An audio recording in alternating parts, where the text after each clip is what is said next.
Good morning, students. Let's begin today the fourth portion of the chapter Lost Spring.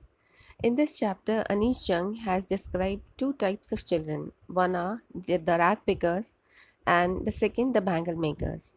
We read about Sahib in the first portion, and we started reading about Mukesh in the second portion. As we started the second portion, we started from here, I want to drive a car. We came to know that Mukesh has a dream of becoming a motor mechanic, although his dream has been compared to a mirage because it has got very rare chance of being fulfilled. Then we came to know the pathetic condition in with pathetic working conditions in the bangle making industries and the pathetic the living conditions of these bangle makers.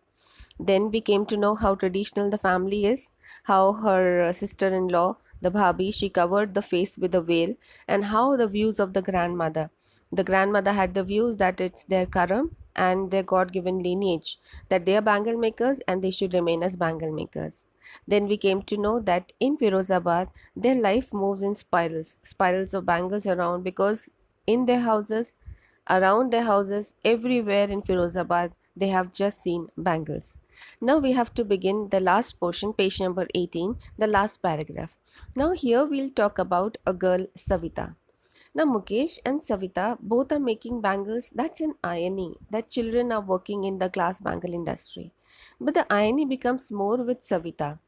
The reason, of course, she doesn't know that the same bangles that she's making one day would become so important for her after her marriage. So just now she doesn't know the importance of these bangles. They are so important for an Indian woman.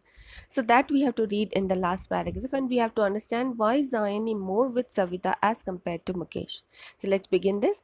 Savita, a young girl in a drab pink dress, sits alongside an elderly woman soldering pieces of glass.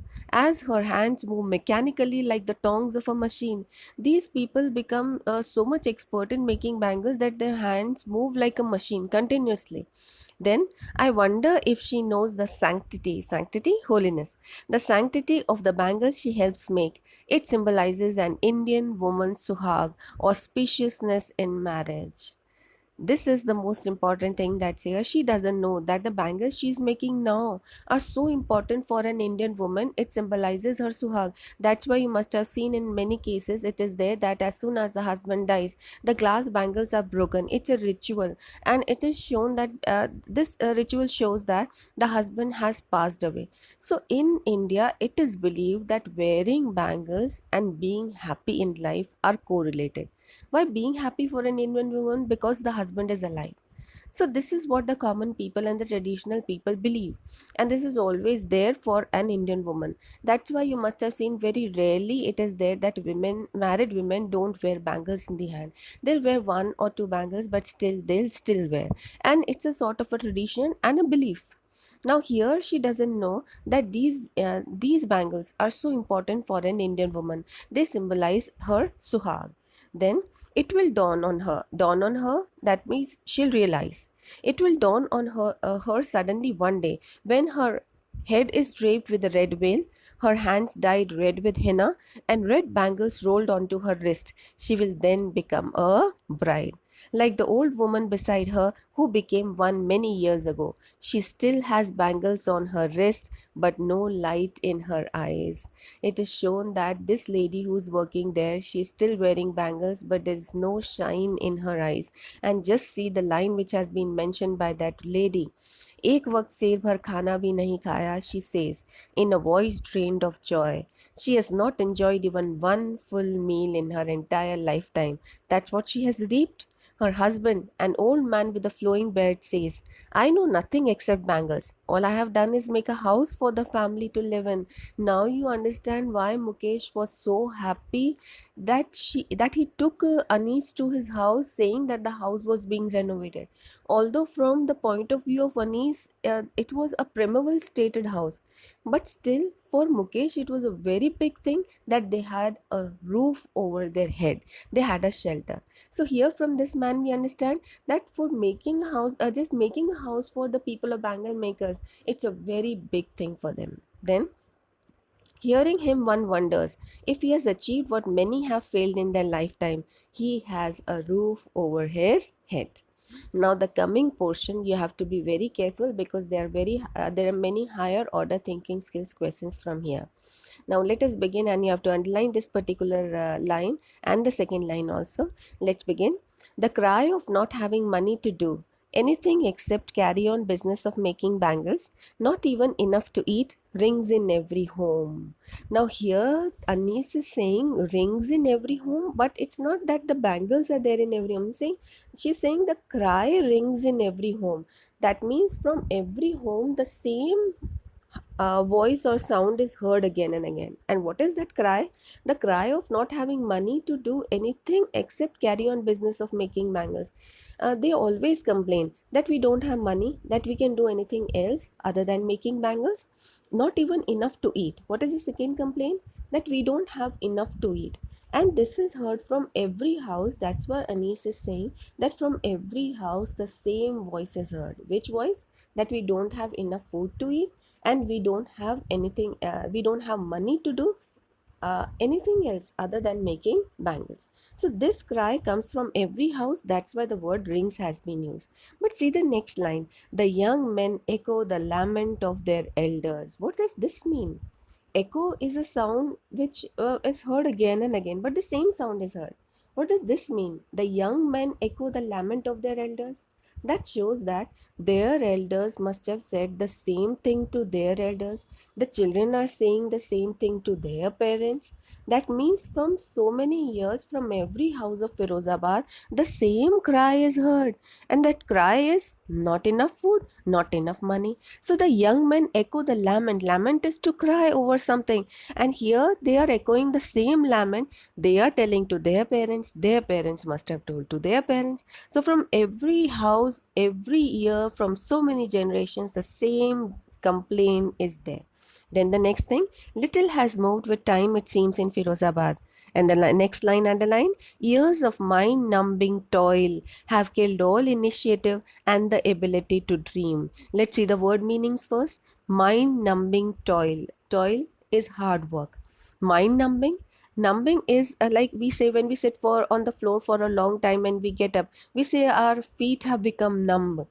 So here what happens is this hard work. Let's combine these three words, mind numbing toil. Toil is hard work. This hard work has made their mind numb. That means they can't think anything else. So hard work takes a toll on their mind, and they keep on doing bangle making and never try to do something else. So let us see the complete line. Years of mind numbing toil, years of hard work has made their mind dumb and have killed all initiative. They don't take the initiative of doing something else, and the ability to dream.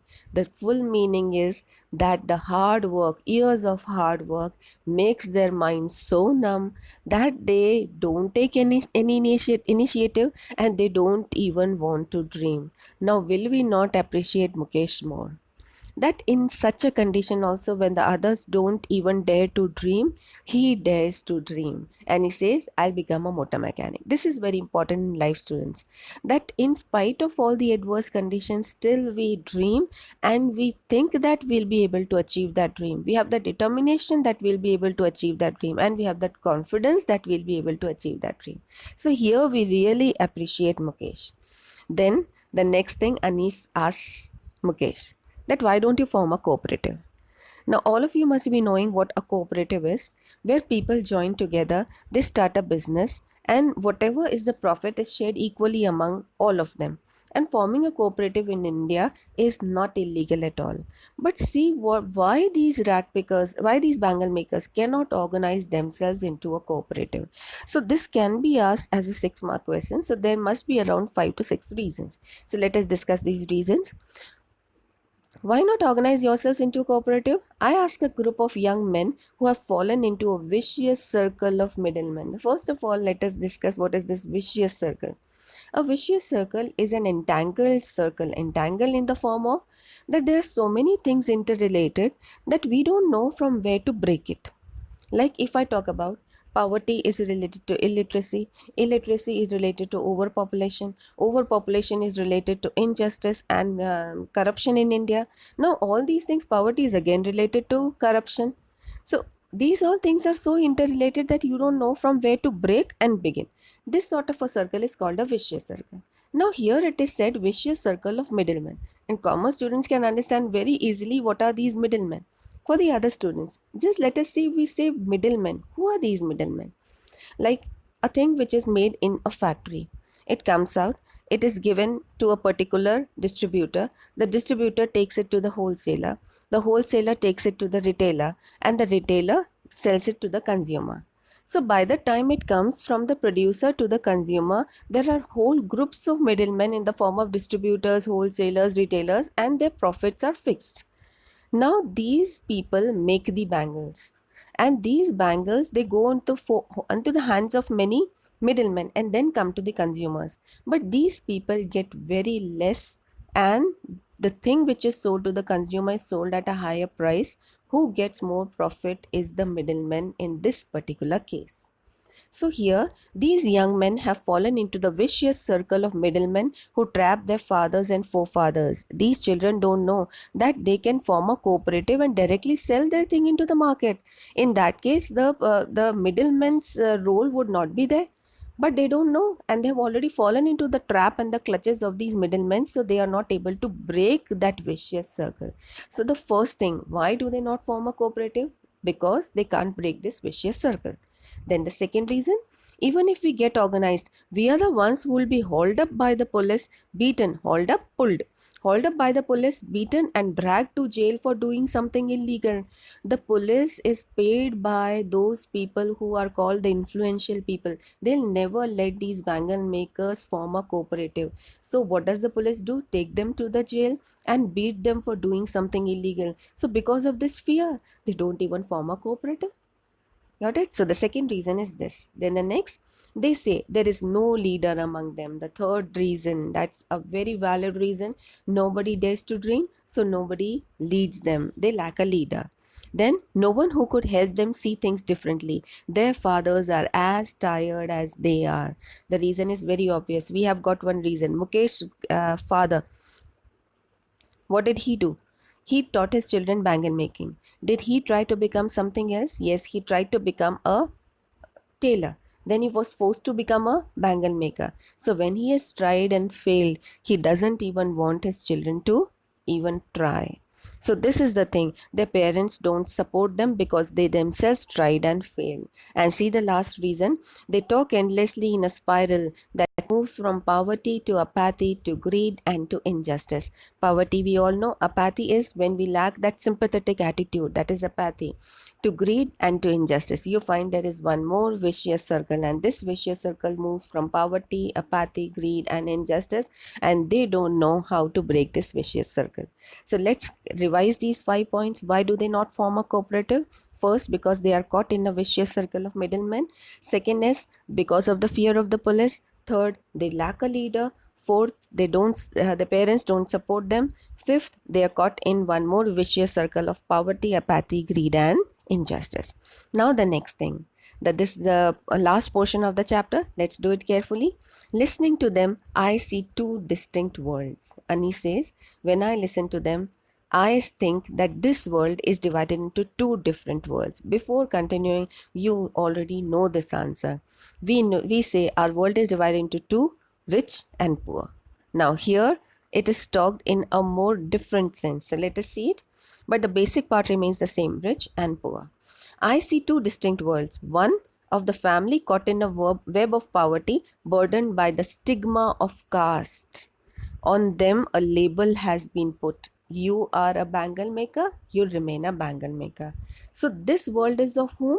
A family caught in a web of poverty. They are caught in a web of poverty, they are not able to escape, burdened by the stigma of caste. On them, a stigma has been put. You are born into this caste, you will do this only, in which they are born. So, this is the first world. We say this world is of the poor. The second, in one more sense, we can say this is the world of exploited also. And see the other world, it is of the rich and the exploiter. The other, a vicious circle of the sahukars, the middlemen, the policemen, the keepers of law, the bureaucrats, and the politicians. That means this world is of the exploiter. The other world is of the exploited. Together, they have imposed the baggage on the child. This is very important, students. Together, they have imposed the baggage on the child. All of them together have imposed the baggage on the child. The child is born, the baggage is put on it. Are the parents not responsible? They are also responsible because they teach their children. They tried and failed. They say, don't even try. So all of them together have put a baggage on the child. The baggage on the child that he cannot put down. Before he is aware, he accepts it as naturally as his father. The next line, please underline. To do anything else would mean to dare, and daring is not part of his growing up. This is very important. Their parents don't teach them daring. And the parents of privileged children, they teach them daring. They say, okay, ride the bicycle, we are holding it from the back. And the child doesn't know from when the father or the parent, anybody who's teaching them the bicycle, removes the hands. They teach them daring, that you dare, we are there with you. But here the parents don't even teach their children to dare because they themselves fail. When I sense a flash of it in Mukesh, I'm cheered. As I said, that we appreciate Mukesh that in such a condition also he dares to dream. I want to be a motor mechanic, he repeats. He'll go to a garage and learn, but the garage is a long way from his house. I will walk. This is the third thing about Mukesh, that he is ready to work out. The previous two things you must have remembered. He has that confidence and determination. And now, one more thing, he is ready to work hard. He says, I will walk. Then he insists, do you also dream of flying a plane? He is suddenly silent. No, he says, staring at the ground. In a small murmur, there is an embarrassment that has not yet turned into regret. He is content to dream of cars that he sees hurtling down the streets of his own town. Here, Anis, just for a joke, she said, that do you dream of flying planes? He said no. But he has it embarrassment, but not a regret, because he knows he still can become a motor mechanic, but there are very rare chance of his becoming a pilot.